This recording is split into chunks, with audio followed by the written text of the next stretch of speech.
singer-songwriter Mike Sanchez. He's from right here, North Palm Beach, Florida. He's actually born in Long Island. Mike, what are you drinking tonight? A little Miller Lite. Atta boy. Out of the can. out of the can. America's finest Pilsner. What do you got, buddy? Excellent. It's called Pennyrile Pale Ale. It's from West 6 Brewing Company. Nice. Well, so cheers. It's good. It's got a little tang to it, but I'm not a huge IPA guy, but I cheers like to you. So I'm going to go over kind of a quick, brief bio about you. You have kind of an interesting bio, and one of the reasons I wanted you on the show is because you are pretty unique with your background and what you do for a living. So when I first met you, you were already singing for a band called The Curve. You guys formed back in 2001. Yes. If I'm correct with that. You guys are kind of like a Third Eye Blind, Matchbox 20 pop rock type band, kind of late 90s-ish.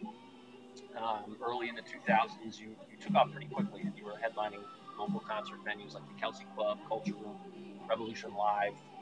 In 2002, you had a couple big venues. You played at Sunfest at West Palm Beach, Buzz Bake Sale, which isn't around anymore, but that was a huge, huge concert venue. Hard Rock Live and the House of Blues in Orlando. You were opening for bands like Journey, Fuel, Bryan Adams, Breaking Benjamin. So you guys were playing with some heavy hitters and opening for them. You had a hit single, Problem. The name of the song is called Problem. And made airplay on 103.1 The Buzz in 2000, or that was around 2002? 2003, 2004. 2003, okay. 2006, you guys actually broke up, but you started a solo career. And it was around that time that you met the American Idol sensation from the fifth year, Chris Daughtry. And he was kind of pivotal in shaping the course of your solo career at that point. You started doing like small live shows with him over the next couple of years. And then in 2012, Daughtry asked you to go on tour with him. And you were going to be the opening act for the 2012 Breaking the Spell tour. So let's fast forward a little bit. 2013, The Curve gets back together. You're a lead singer again, and you released a couple albums. You released Beneath These City Lights, and then you released a couple more. Released Stars and Hotel Bars. I know there's another one. Stars and Hotel Bars and Book of Matches EP. Gotcha. And you're continuing obviously now to play the local bar scene. You got two kids. Two kids, two beautiful little girls. Life has moved on, but. Daddy daycare. Yeah. So I think what's also kind of unique is that by day you're a tennis professional. You've been giving tennis lessons for a long time. Actually, that's how we met at PGA National Resort and Spa. You were one of the tennis pros there, and I was a fitness attendant. That was in 2001. I started going to all your shows. I became a groupie. Groupie. It was pretty neat because I'd never really known anyone who played live in front of people and had a big following like you guys did. You meet people along the way that are musicians, but not to the level that you were. And you were very close to making it, and we're going to talk about that as we get. What did you think, though, when I oh, dude, come to my show, man. You got to come see me play. You're like, oh. I think it was a little bit more than that. It wasn't like man. I think I got there, I was like, oh, are these people doing Dallas?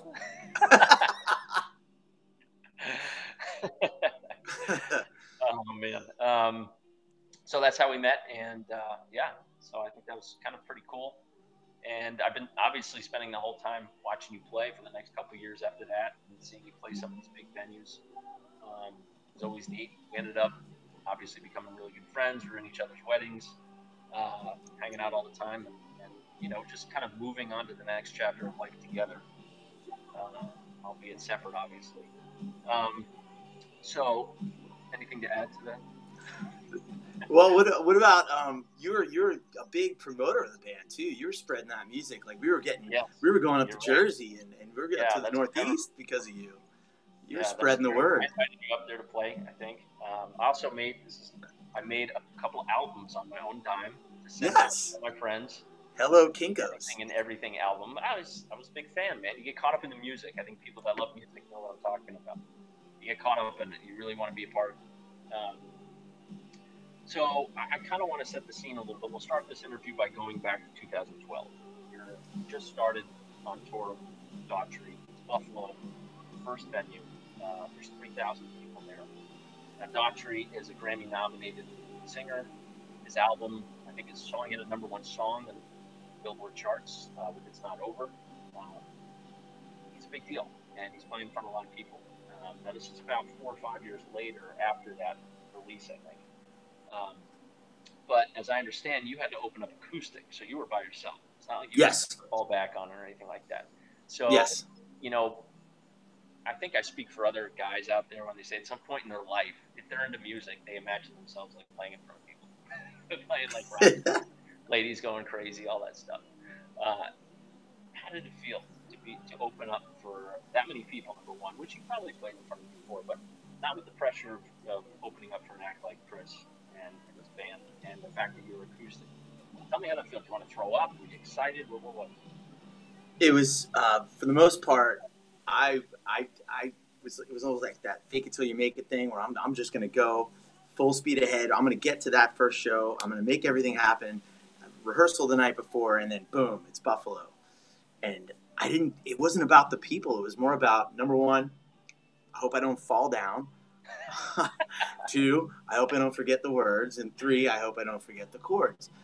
But once I got up there, and once it was like, you know, it was all the build to that moment, and then it was out there, and we played Without You, and I just looked at LVO, who was backing me up, their keyboard player, awesome dude, and we just kind of locked on, and that was it. And it was so on. At that point, it's like the prep is the worst part, and then once you start to play, it's like autopilot. And making sure I didn't do any, like, you know, like you want to do some cool moves. You don't want to like just be up there like, you know, like a little robot. I wanted to like come up, and be like, oh, you know. I probably did a little too much that night because I was a little nervous. But then, you know, that first show under the belt, it was awesome. It was the build up to that first show.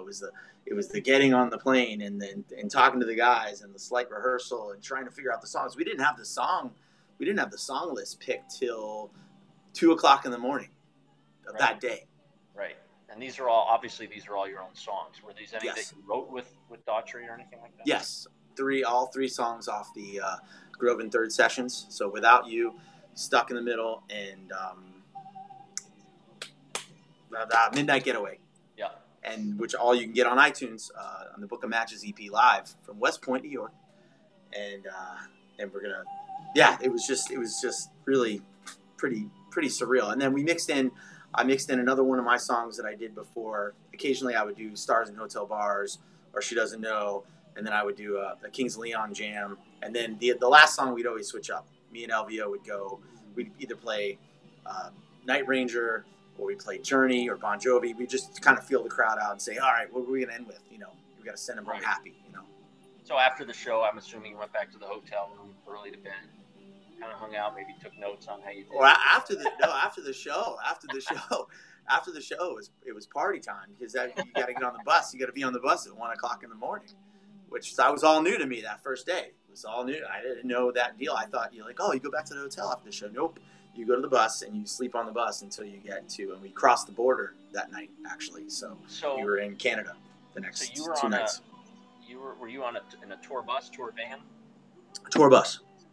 There was 3 buses. There was the band bus, and then there's 2 crew buses. I was on one of the two or three crew buses. How many weeks in a row were you on the bus? Could be. I mean, we were there. I think the second leg of the tour, we were out for 7 weeks. Maybe 7 or maybe almost 2.5 months, actually, a little longer than that. So, but you'd always have hotel. You do like two or three gigs in a row, and then you'd have a hotel, clean up at. You always had really nice. These guys were 5-star. Like all the accommodations, even in the clubs, were great. You had a dressing room. It was basically like a hotel room in the club where you could, you know, get ready for the show and get your set together and prepare and all that stuff. So the tour bus, when you're sleeping on it, that's pretty much just for driving overnight to the next day. You're not actually staying on the bus the whole time you're at the show. No. It was it was the safe place. That's where everybody went.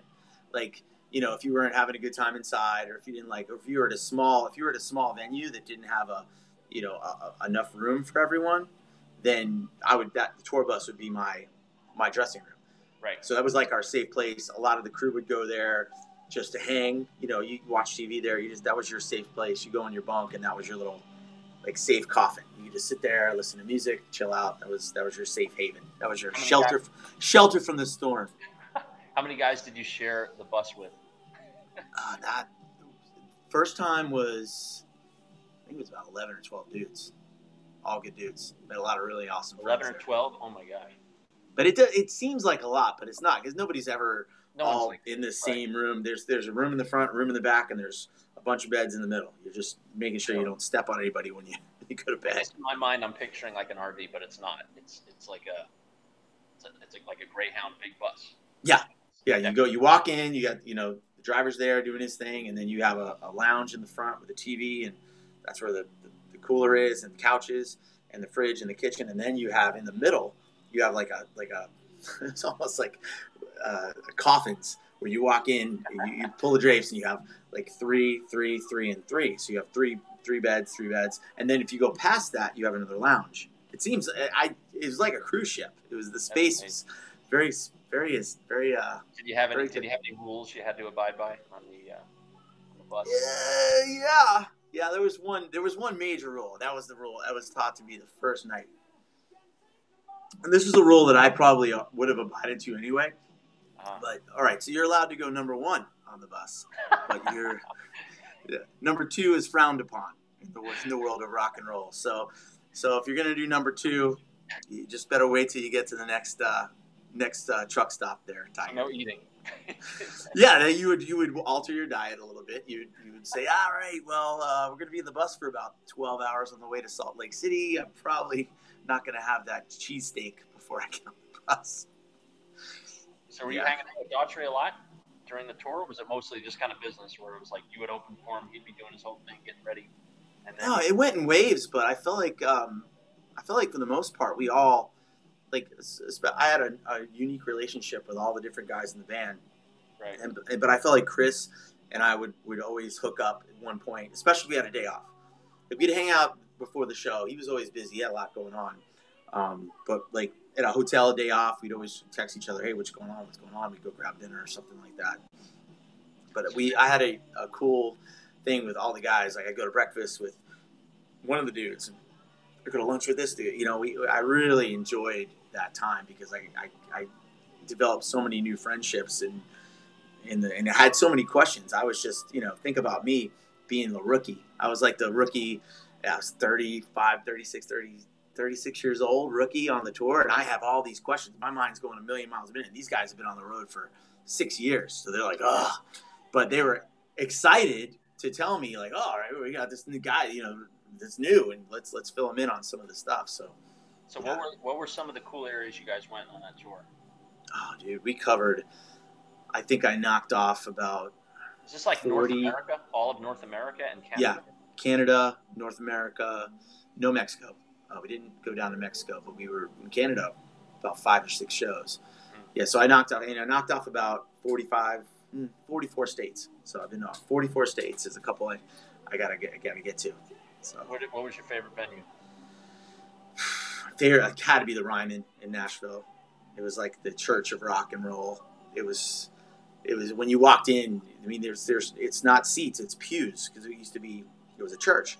Oh wow! So walking in there, and that was early on. That was still, I think, the first couple weeks, and I was still getting my feet wet and still trying to get to know. And here I am playing in a place, where the Grand Ole Opry used to be and all this. I'm like, oh my gosh, that was just taking it all in. And so I had a night off there before, so I was able to kind of enjoy Nashville and then play and then get to the Ryman. So I got a lot of the town experience, and then I was able to play the venue, and it was. I had chills a bunch of shows, but that one I could definitely tell. I was like, oh man, this is a serious spot. There's some serious people been on this stage before. Right. So the tour ends, and then you come back home. Yes. And then you start up the curve again, right? Yes. I was doing my own thing again. I was I was trying to get back on the road again and kind of do my own thing. Getting back on a tour either with the Daughtry guys or with somebody. But nothing really worked out. I think it was it was all about the songs. I really couldn't get a single to pop. If that happened, then boom, it's right. It catches fire. But so I had to play the local bar scene again, which was great. I had a whole new group of people coming to see me, playing different songs, And then, kind of got back together with the Curve. We started talking, and like, let's get the band back together and maybe do a new song or two and see what happens. And it was fun. It's always fun with those guys. Yeah. So, after that, obviously you got back together with the Curve, and then you guys started playing again. In your mind, I'm sure you're thinking, like, what's next? You know what I mean? Like, am I going to be able to get back on tour? Am I going to start playing big shows again, that sort of thing?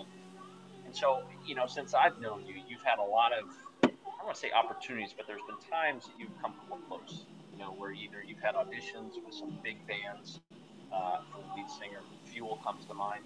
When they reformed their band, they were looking for a new singer. You were down to the top 4. You performed in Disney, and you won, I guess, what they call the Golden Ticket. Golden Ticket. Take you straight to American Idol. Straight to the front row. Straight to the. You don't have to wait in line like you see on the TV. Like, there's all these people waiting in line with signs. I got right up to the front. But you found out that you were too old. Yes, found that out right there at the front. And you've also won these karaoke type contests for thousands of dollars, beating out Roxy's Rock Band Karaoke. Right. I remember holding the check. It's like it's a big check. It's weird. You got to, like, when you go into the bank, you got to turn just to make sure you get through the door. But anyone who's seen you play, I mean, you have a stage presence about you, and what you do really well from a connection standpoint is that you make someone feel like, even though you've never met them, you make them feel like they've known you for a while. So that's just me coming through as a friend and how I've known you also, but then seeing how you interact with fans and people that watch. You definitely have the voice for it. Why do you think some artists make it while others don't? And being that talent, I mean, I know I played professional golf for about 5 or 6 years, as you know. I didn't make it, nor can I say I really came that close. But in golf, a lot of times what we say is really the difference between what separates the guys on the PGA Tour and the guys from like the medium tour is not necessarily the ball strike and how they hit the ball, but it's the mental part. Maybe it's a little bit more of a short game, that sort of thing. Now, I know the mental aspect may not play as much of a part in what you do, but why is it that guys that have a lot of talent, go unseen? I think it's luck. Luck, timing, and a great song. Yeah. I mean, luck and timing. I mean, we've seen a lot of other people. I know you and I both have talked about it. A lot of luck and timing with some artists that maybe don't deserve it. Like you see them in a show, and they're like, "Oh gosh, I can't believe they made it." But then they have a great song. It's like, well, they have a great song. So they were there. They had the luck. They were there at the right time, and they had a great song. But maybe the performance wasn't there. But that's why that's why it's so much more about luck and timing, because like there's so many great performers, as you've seen, I've seen. It just sometimes doesn't pan out, doesn't happen the way it's supposed to. It was like American Idol and some of these contest shows. This was before. I could be wrong about this because I am over 40. But before social media started taking off, so it's like nowadays you can get your music out there very easily, and people can know who you are, and you can get record deals that way. But back when you were playing, it's not like you had that. No, back when you had to actually have a showcase, you had to, you'd have to get your manager or whoever to bring the right guy in. We had a couple guys come see us down at Kelsey Club, and you have to make sure that's the show. You pack the house, and you put on your best show, and you have to basically put on a showcase for the record exec, and then they like, all right, this guy 5th on the totem pole goes to the next guy who's 4th on the totem pole. He happens to be in New York. And then you fly up to New York and you play a little more intimate showcase to some bigger wigs up there. And it was just this thing that happened. And by the time we got there, it was almost at the wave had already crested. But that was the way bands made it. I mean, if you look at you read a lot of history of rock music and bands like Van Halen, like one guy sees this guy and then they play, and then the record executive sees him, I'm going to sign him right on the bat. Like, I want to sign him right here in LA. That doesn't really happen that way anymore. Right. It's a little different world. 2013, you guys formed again. Now, I might be mistaken in this, but I kind of felt like rock as a genre starting to kind of fade out and get replaced by pop maybe more studio created music. And now I think you see it's like, what are the best bands that people actually know? Maybe all the old rock bands. Or guys that are considered now like classic rock. I think Fall Out Boy still has some name in it, but they're kind of in that pop rock, that sort of genre. So what happened to rock? Why is rock as we know it, traditional rock, faded?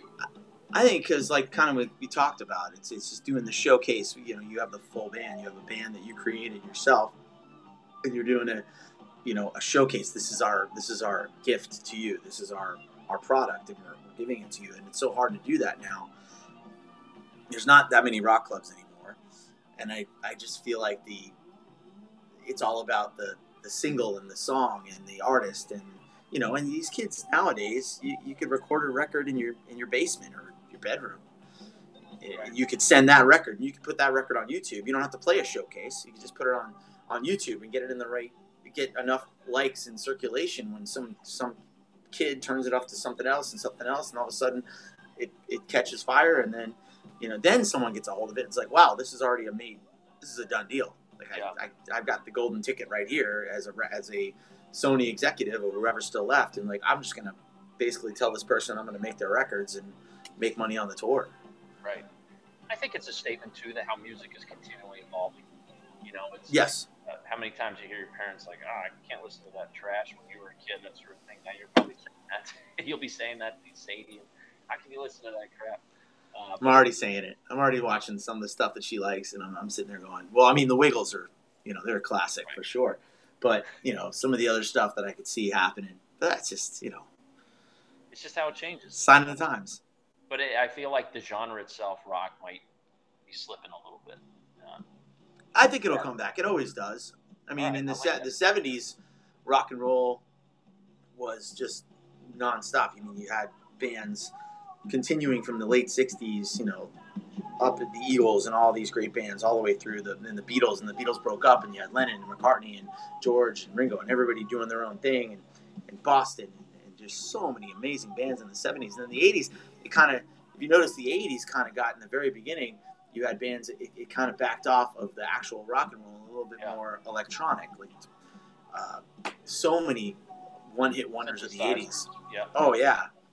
Even one of my favorite bands, Duran Duran, they were very synthesized, synthed up, but I love them, and they're a great rock band, but that was just the sound they had to fit into in the 80s. Yeah. And then you hit, then of course you hit the late 80s, you hit the LA rock scene, and then all the great bands that came out, Bon Jovi and Guns N' Roses and all the great bands that came out at the late 80s that kind of revolutionized. I still love that music.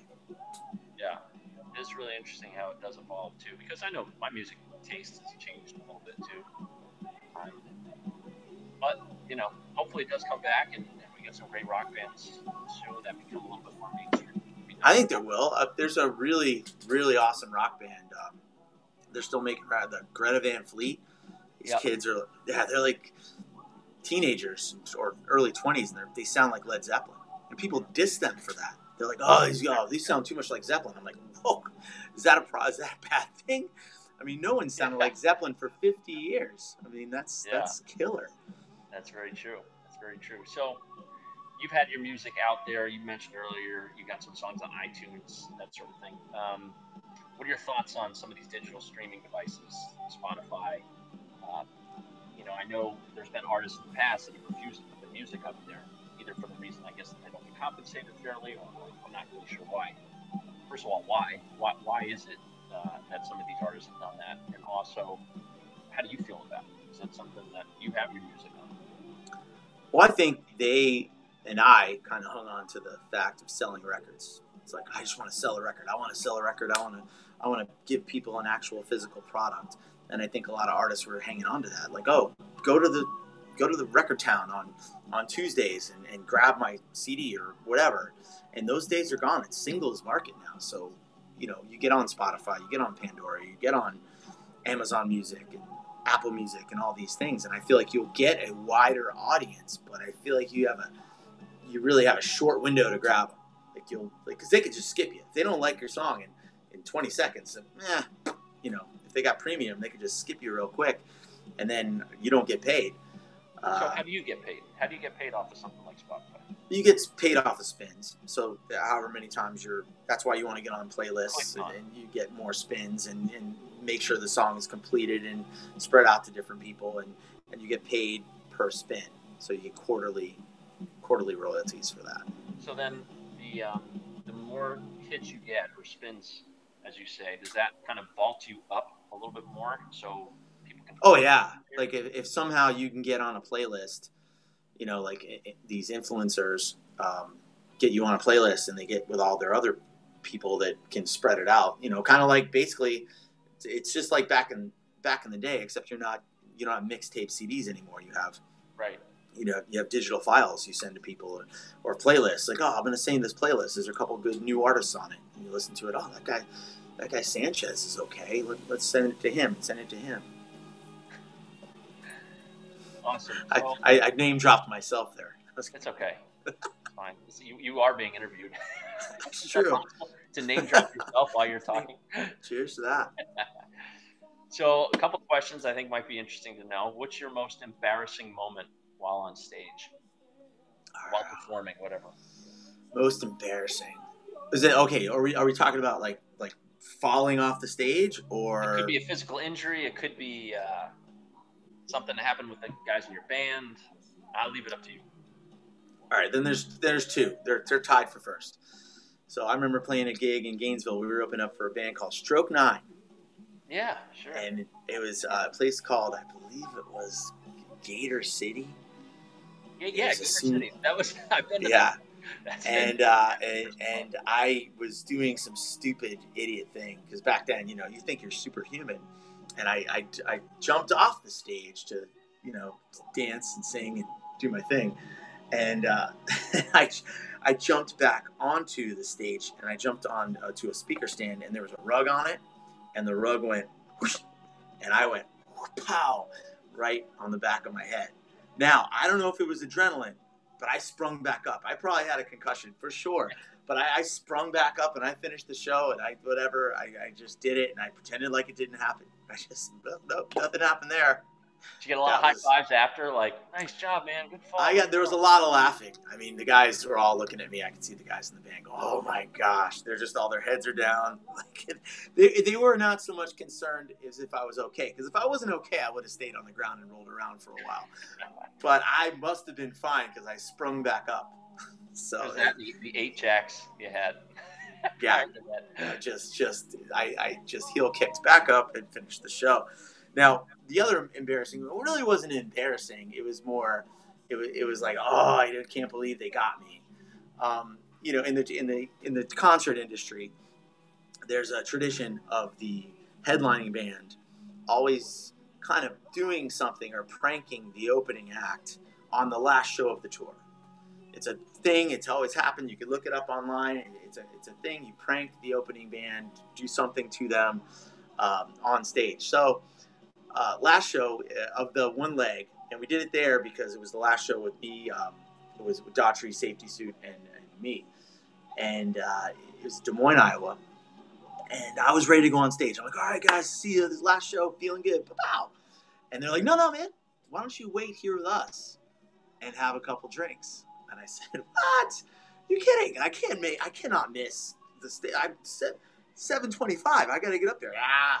I'm the boss. Don't you worry about it. Oh, no. All right. So they're feeding me shots. I had 2 or 3 shots of Jack Daniels, and I'm like, this is probably not going to work out well, but I figure, all right, I got 25 minutes of a set. I'll figure it out. So they're like, finally, they push me out. Like, all right, you should go get them now. You're just having fun. Last show. And I walk out, and they all knew I was a wrestling fan because I dragged some of them to WrestleMania while on the road with the Buffalo Wild Wings and watched WrestleMania. So they dressed up my microphone stand like the Ultimate Warrior.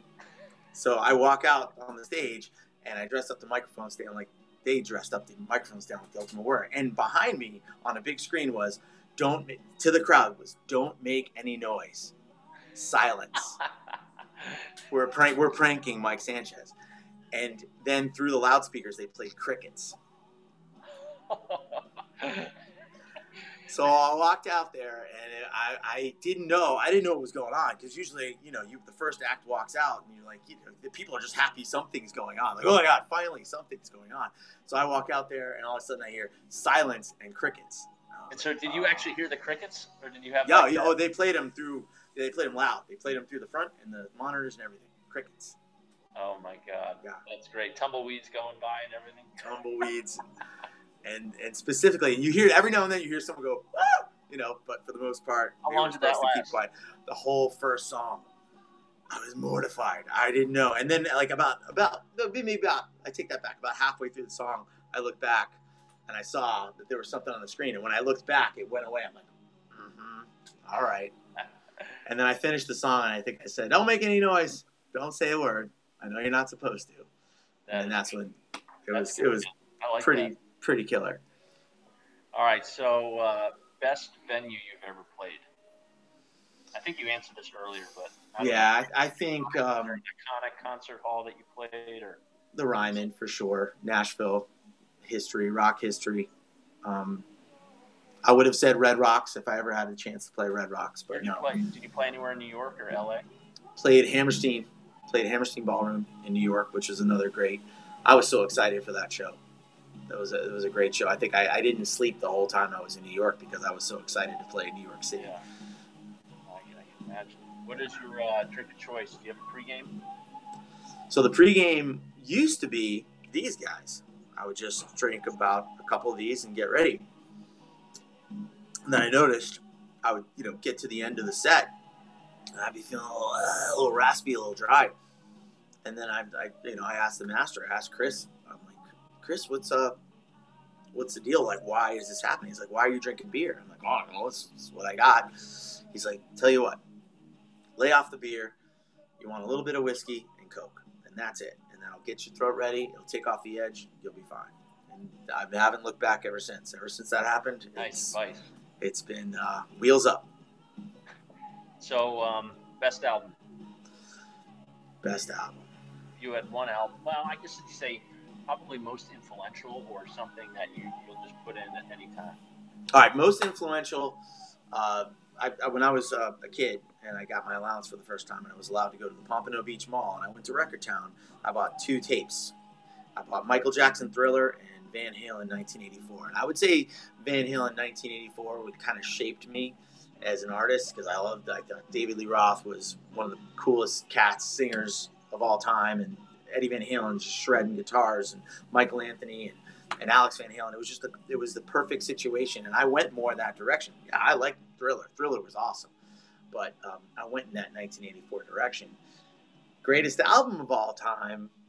All right, so I got my first album. Greatest album. I don't know. I kind of was thinking about Guns N' Roses' Appetite for Destruction, but I also love the Eagles' Hotel California. If we could put those two together, that's fine. I get 2 for 1. I get happy hour on the records. That's right. So looking back now, what are your best memories from jamming with the Curve? You had a good group of guys with you. Best memories were just we had a great vibe. We had great songs. I mean, the songs are the memories, and the memories are the songs. Yeah. We just kind of brought us all together, and it brought a lot of people together. As I've seen in these couple of shows that I did since we've been under lockdown here, I've just seen all these great people get together and request the songs from the Curve. I'm like, wow, this is pretty cool. We made a little bit of an impact. Right. That is pretty awesome, man. Any regrets looking back? Zero. I made it exactly where I needed to be. I got to see a lot of the world, and just happy playing music on stage in front of people, and playing my own songs and songs that I wrote with great friends. I just feel like it was a win-win all around. I wouldn't trade a thing. I wouldn't change a thing. Right. So where can people find you? Where can people follow you? All right, if you're on Instagram or Facebook or I guess YouTube too, it's the Mike Sanchez. All one word, the Mike Sanchez. So I'm looking at the ticker below, and I'm like, this is not the right date. But I know you're playing an Instagram show, right? Yes, this Thursday. I'm doing every Thursday I think I'm going to move it a little bit earlier this week, probably 7:30 on Facebook Live. 7:30 Facebook Live, and that's on this Thursday, the 16th? Yes. Okay, 16th. Cool. Check it out. I watched it last week. Awesome, as usual, from your patio. So I'm looking forward to hearing it again and getting a couple covers in, and then hopefully mostly originals. Maybe from the original, from everything. All right. Maybe I'll have to do, last week I did Nowhere Again. Maybe this week I'll try to surprise you. All right. Sounds good, bro. Hey, man, thanks for this. Dude, thank you. That was fun. I'm a big fan. Lifetime performance. Cheers. Right. Cheers. Kenny Mac. All right. I will see you Thursday night. All right, man. Thanks again. See you, Ken. Thank you. Okay.